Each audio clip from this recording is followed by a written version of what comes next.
You're listening to SMUBE Campus Radio. Say what you want to say. I'm Minh and welcome to our first ever inter-club collaboration. Here at Campus Radio, we like to talk about a variety of different topics, and today we're going to dive into a topic which some might find a little bit intimidating, myself included, democracy.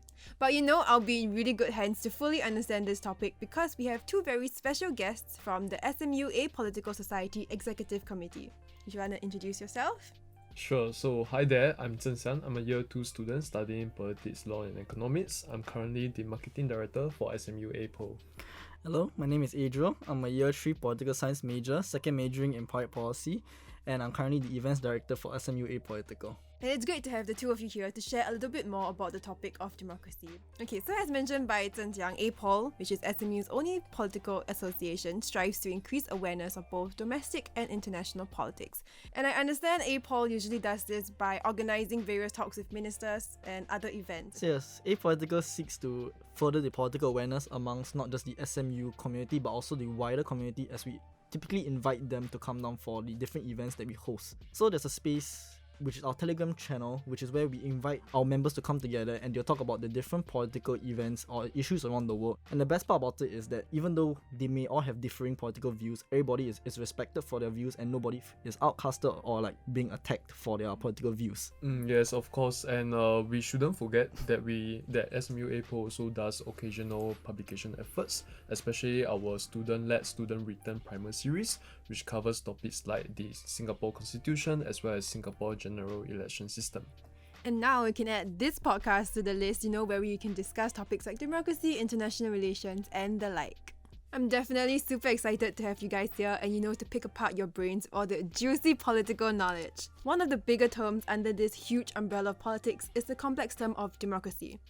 We hear this word all the time in the news, we learn about it in social studies and in our history books, and we even see it mentioned in our very own national pledge. So given that the term democracy is so prevalent in the international arena, in our nation and in our lives, it would be great if we could use this time to talk about democracy and what it means. So for democracy, as what you say, is an umbrella term, and as of right now, almost 70 countries in the world have it as their form of government. And we too, even in Singapore, also has democracy as our form of government, where we hold elections every 5 years. But it's also not for us to say that once a country has adopted a democracy as their form of government, it does not mean that democracy will stay there and it will be maintained forever, as democracy can slip, and this is known as democracy backsliding. And so this can happen in certain cases where leaders would rise up where they have different ideals, such as populist leaders, for example in the Philippines as well as the US. Okay, wait, before we go on, maybe you can define what populism is. So populism commonly refers to a political approach where political leaders strives to appeal to ordinary people, to the ordinary voters, and it is usually done by spinning the concerns of ordinary voters as a result of uninterested elites or the actions of other minority groups. Now note that minority groups can be defined in terms of economic background, racial background, religious background, or other metrics. So in recent years, as Adriel already mentioned earlier, politicians around the world have been seen adopting such a populist approach. So most notably, we have the former president of the USA, Donald Trump, as well as former president of the Philippines, Duterte. So the rise and popularity of such leaders have placed a grim prospect on the health of democracy, leading to many commentators proclaiming that democracy is under threat. So we've been talking a lot about this very abstract term of democracy. So why don't we try and ground it a little bit? So firstly, where did this term come from? Yeah, I think it will be best to really turn back time and go all the way back to ancient Athens, which is really where democracy has its roots from. So during that period, democracy was not hailed as the best form of governance, but rather it was normally disparaged as the worst of the simple forms of government, inferior to both monarchy and aristocracy. And in Athens, all adult citizens were required to play an active role in governance. Hence, citizens were responsible for making new laws and controlled all parts of the political process, from the choosing of their leaders to having a say in what laws are passed. However, not all citizens get to be a part of the assembly, which is where representatives attend in order to raise issues. Wow, I didn't know that, ancient Greece practiced democracy, but that's like thousands of years ago. Ancient Greece is just so 2001. But I'm sure the meaning of this term has changed, and what would political scientists and theorists term democracy as now? So currently there is a definition out there for democracy, and it's by a political theorist called Robert Dahl. And so in this theory, it's called the pluralist theory of democracy. And so within this theory, there are 6 requirements in order for a country to be deemed a democracy. And if a country is even missing one of these requirements, it will not be counted as a full democracy. Wow, okay, so 6 requirements. Okay, let's count down. Let's go. Number 1. Elected representatives. So officials are chosen by the people. Number 2. Free and fair and frequent elections. Number 3. Freedom of expression, so everybody has the ability to be able to show what their political views are. 4. Alternative information, and so citizens are able to seek whatever information that they want. Number 5. Independent associations where anybody can have their own political views. And number 6. Inclusive citizenship where everybody is given a vote. Yes, and here we are, the 6 requirements to be a democracy. But I'm sure that term has been around for so long and used by so many countries around the world. 70, I believe you mentioned. And there are bound to be nations that, don't stick strictly to these 6 requirements or don't exactly stick to the definition brought up by Robert Dahl. Yes, so there definitely are some countries that do not abide by this, and so one of the most obvious or most prominent examples would be China. Yeah, but I think before we dive deeper into China, some context is needed. So in December 2021, President Biden hosted a summit for democracy. So this summit saw the global gathering of government leaders, members of civil society, and the business community. And they did this gathering really for the purpose of discussing the challenges and opportunities facing democracy around the world in the 21st century. So unsurprisingly, the People's Republic of China was not invited to this summit. So as a response, the Chinese Communist Party claimed that democracy has always been cherished by them and the Chinese people. They pushed the argument that outsiders may not realize this because China's democracy has been influenced by the Chinese history and culture. Hence, such a Chinese form of democracy may appear different or contradictory to the mainstream Western ideal of democracy. So I think it's quite interesting that they bring up points about no one having the right to really define or judge another country's or nation's ideology or definition, etc. And it's kind of interesting to see how China is actively trying to market its own version of democracy and justify it basically. And do you guys think that there's any reason for this other than simply pushing back against the West? Yeah, and certainly there is. So an alternative explanation is that the Chinese political leadership do believe in the presence of a Chinese democracy. Some commentators note that the Chinese leaders could substantiate their belief by pointing to history and drawing up the Confucian ideal of Minh. As a political thought, Minh emphasized on governing for the people through the provision of security, welfare, and other basic needs.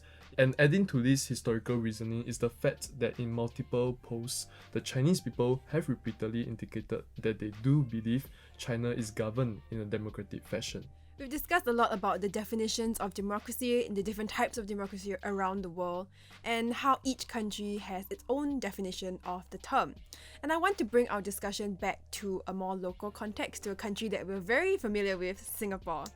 So previously, Zhen Xiang brought up a point about how China wasn't invited to the Democracy Summit hosted by the US last December, and actually they weren't the only ones who weren't invited. Surprisingly, Singapore wasn't invited as well. So as many Singaporeans may know, Singapore practices democracy. We practice representative democracy, which means that we get to vote our representatives in Parliament so that they represent our interests and what we want the Parliament to do.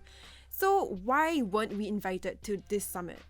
Okay, so I think this question can be most perfectly answered by our former Foreign Minister George Yeo, where he stated, "I would describe Singapore's democracy as a liberal democracy with Singapore characteristics, and it is adapted to Singapore's conditions." And so, based on this quote, it is not surprising that, of course, we do not fit foreign countries' expectations of what democracy actually means, and so as a result, we would not actually be invited to the summit.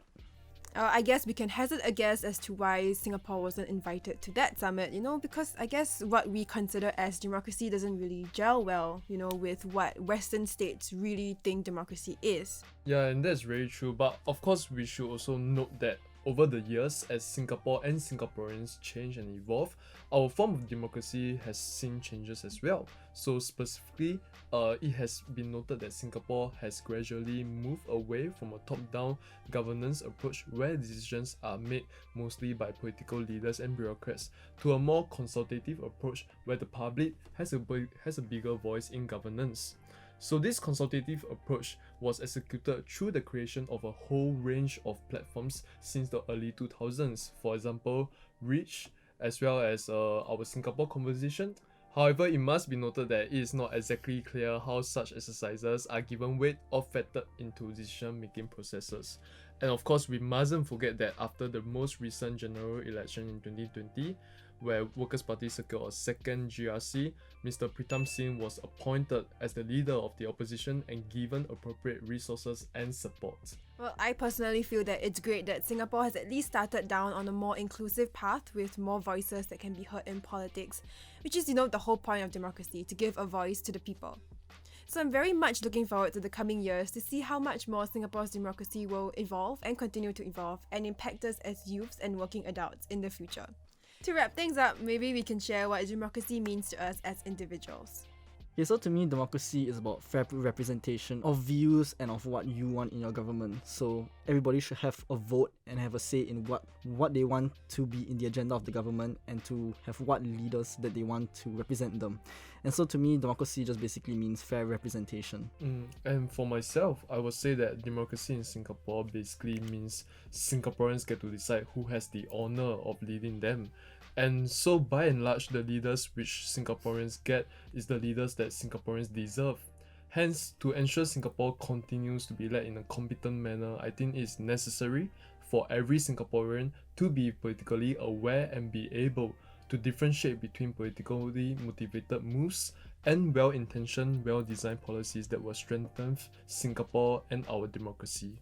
To me, the meaning of democracy really boils back down to the origins of the word. Demos meaning the people and kratos, rule. People rule. I believe that the voices of people living in nations should be heard and politicians should serve the interest of every single citizen no matter how small their community is. Every citizen has a birthright to a voice in the decision-making process in their country. And with that, I hope that everyone here has gained a better understanding of democracy, not just to the three of us, but also to nations, politicians, and political theorists all around the world. We've come to the end of this very fruitful discussion, so I've definitely learned a lot about the history and the definition of this very nuanced term of democracy. And I'd like to say a big thank you to Adriel and Zhen Xiang for coming down to share their insights and opinions with us.